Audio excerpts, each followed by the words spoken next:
necessarily the name, but profitability over the last 5 years, because my understanding is this is an existing company. You know, are they really solvent and so forth? And again, what happens if they leave in 2.5 years? It's fine to say, well, we're going to get all the tax for 3, 4, and 5. But what happens if they leave at 2.5? We paid them money for 2 years, and they haven't fulfilled their part of the contract. I think there should be a clawback, and I think there should be specific ways to get that money.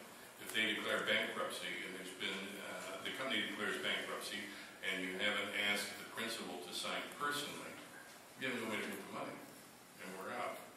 And I think, you know, there's been enough instances of municipalities that have given tax abatements and so forth and never got the performance that they were promised when they made those abatements.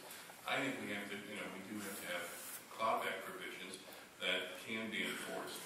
I just do. I think it's not fair, again, to the taxpayers to ask them to help, you know, bring these things in, and then if the companies don't perform, we're left holding the bag. And I don't know anything about this company. I'm not saying they're going to fail. But who knows? Flour Factory was over there for so many months, and they're gone, and now there's a lawsuit and so forth and so on. You know, there's no guarantee.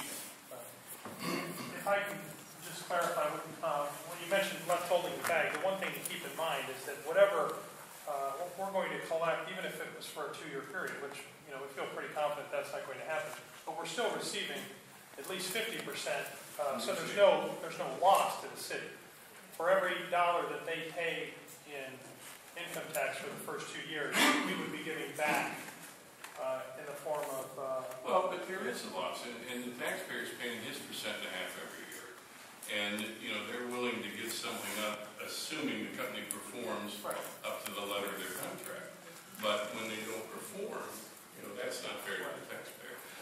The other thing, just so I have this clear in my mind, if this company has a profit of $25,000, okay, the way this stands now, and let's say the income tax for the employees